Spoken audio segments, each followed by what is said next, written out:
Hi everyone, Sharon here and welcome to this little tutorial which is going to be all about ATCs, artist trading cards. So what is an artist trading card? It's kind of like grown-up swapsies, you know, like the football cards and such like that the youngsters have. This is what we crafters like to do and swap. So they're mini works of art. So our starting point is a piece of card 2.5 inches by 3.5 inches. Now you can buy these, ready cut in packs online, or obviously you can cut your own out, but that is the standard size measurement. So it's 2.5 inches by 3.5 inches. Now this is just a plain undecorated one. What's quite nice to do is to round your corners so they can look like a playing card. And the idea behind artist trading is that basically there's no right or wrong order. There's no right or wrong answers to ATCs, but it's just something nice to swap with fellow crafty people. They're never sold. They are just literally swapsies. So I'm going to show you some that I have made in the past. So this is using my Crafty Duck bird stamps and stencils in the background there, and my alphabet. Just some little die cuts there. A little hand drawn border on there as well, so you can stamp on these, you can stencil, you can ink, you can cut bits out of magazines. The world is your oyster, basically. There is no rules on ATCs. I have decoupaged up those feathers there too. This one is quite flat. It's just stamped on, a few gems on there with, again, using the bird. So similar ones here using my bird stamps, and these have been around for a long time. Legend has it that an artist wanted to make his work affordable to people who couldn't afford, his big paintings. So he devised these kind of like little swap cards. And of course, us as crafters got hold of that. And there are ATC clubs online with different themes. There are clubs where you can just decide what you want to do as your topic, a free topic. There are so many different things. Some people like to swap, like 3 or 5 at a time. Some people like to join in with monthly themed swaps. So there's just a few of mine with Crafty Duck designs. I'm going to show you some now from my collection, so ones that people have made me. So this one has actually been used with a napkin in the background and some stickers and some text there. So you could be cutting out of old books, you could be cutting out of magazines. This one's got a doily on here, little pictures on there for a kitchen scene again. This one is actually used a piece of cardboard, so be recycling your cardboard, your cereal boxes, all that kind of thing. And this has either got newspaper or an old book on here, I think, and stamped images on there, a little bit of text there too. Again, this one has been stamped and coloured in, really cute there. This one has got some like journaling, some doodling on there, and again stickers. So go through your stash, all those little bits and pieces that us crafters cannot bear to throw away, make such good focal points on your artist trading cards. Stamping and colouring there. So it's a good way of trying out different techniques as well, different mediums. So we've got stenciling here, we've got some watercolour pens here as well, and some stamping onto Buzzy Bee theme. This has got like a gold pen used there, a metallic pen to colour that, as well as the ink and the stamping on. Take Me to the Ocean. So there are so many different themes and variations and interpretations for your artist trading cards. You can use your dies as well. add in some text. They don't have to have text on there. But also think of your artist trading card as a mini kind of card. So if you're a card maker, you're just working on that smaller scale. So for example, this one, I could totally see that as a larger 5x7 card. So think of your compositions and break them down into smaller configurations there. This one, tiny little envelope. It's got a paper clip on as well as all that lovely stamping. So think about all your little embellishments. Great for recycling little things as well. Stamping and colouring there. And this one looks like Stamperia papers on here too. So there's so much you can do, so many different things you can do on your artist trading cards. Now on the back of your card, you want to tell people who's made it for when you do your swaps. So there's various ways we can do that. Some people just handwrite on the back. So I'm just trying to find one here. This one has been handwritten. The lady's name is underneath here. It tells me it's 1 of 1. It tells me where the swap was done, and it tells me the products or some of the techniques that the lady used.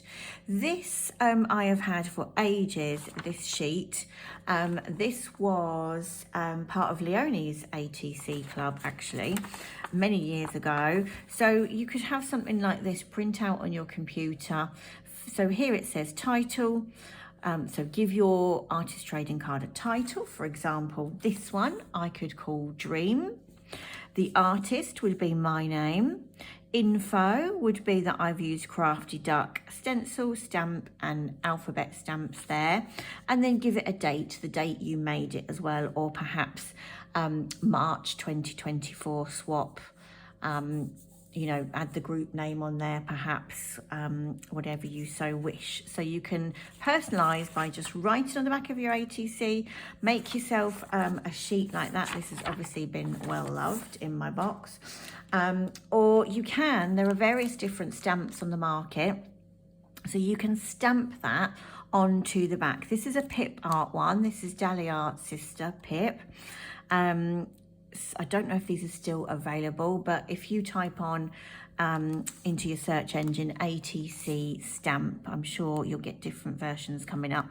So this I would then stamp on the back of my artist trading card, or a different variation there. So I've got 2 different variations to stamp and personalize. Now if you're sending in the post, you obviously want to look after your ATC, so you can get these little pockets. So like your cello bags that your cards would go into, they fit into those pockets. So if you're sending in the post, that's a good way of doing that, keeping them nice and clean and safe, especially if you've got raised embellishments on there too. And then when you start building up a collection, you can get various different folders and things, and I'll dig mine out at some point and do another video on those for you. So some things that I keep around me.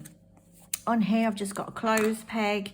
I've got various different backgrounds here ready to go. So these are all ready at the right size, the artist trading size. I've got some cardboard there, some greeting cards that I've cut up into the correct size so I can build on there.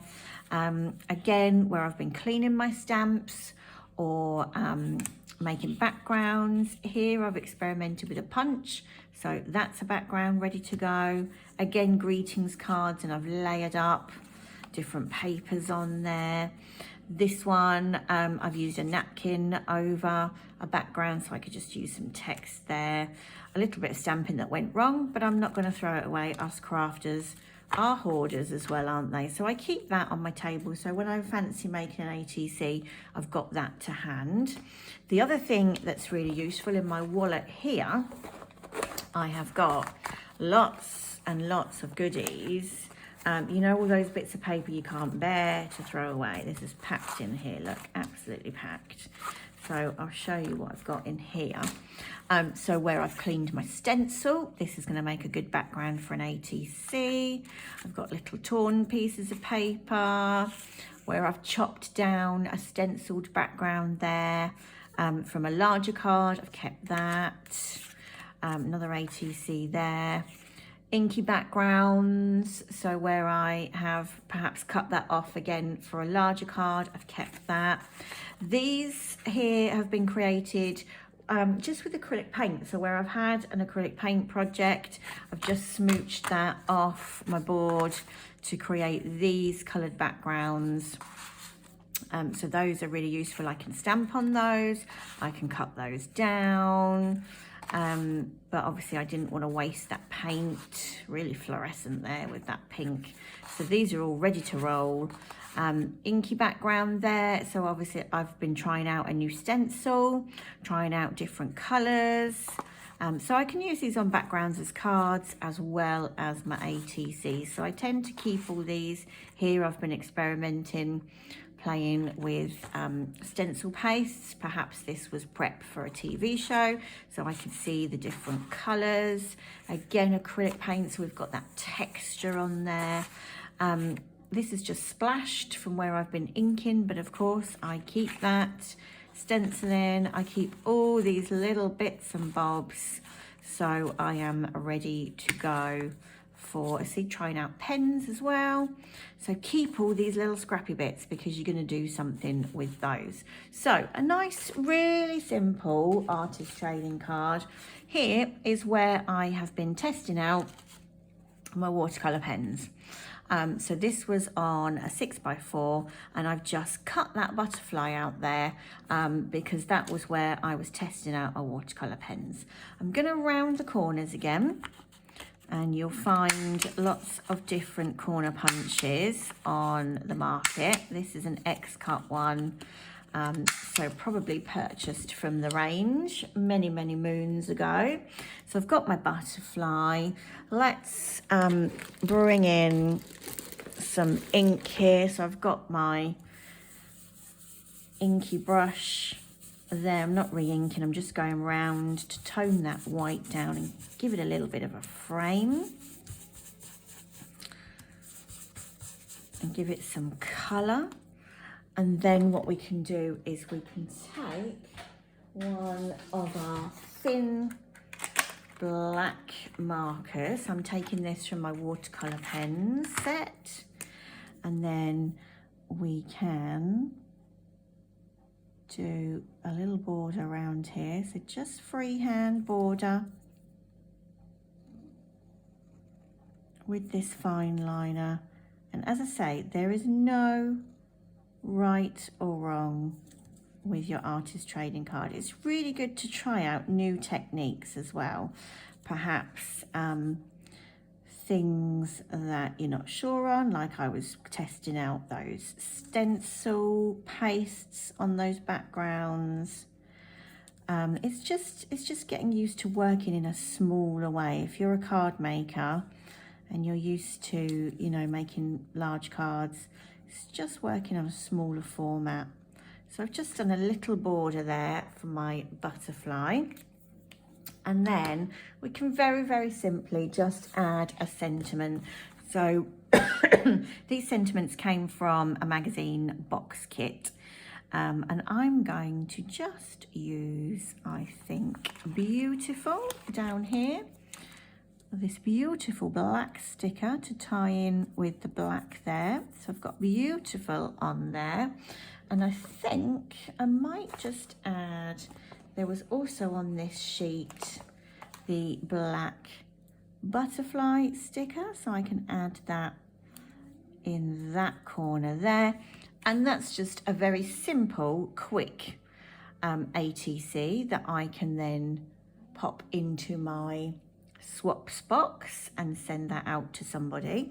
So then on the back, oh, this has obviously gone on to something else. On the back then I would personalise perhaps with my stamp on the back there to say who it is, what I used and the date. And this would be a 1 one card of one, so I would write one of one on the background there, and I think I would call that Beautiful Butterfly. That would be the title for that one.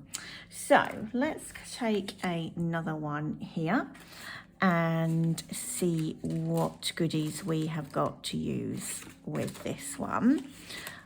So let's go for a yellow, I think. So I'm going to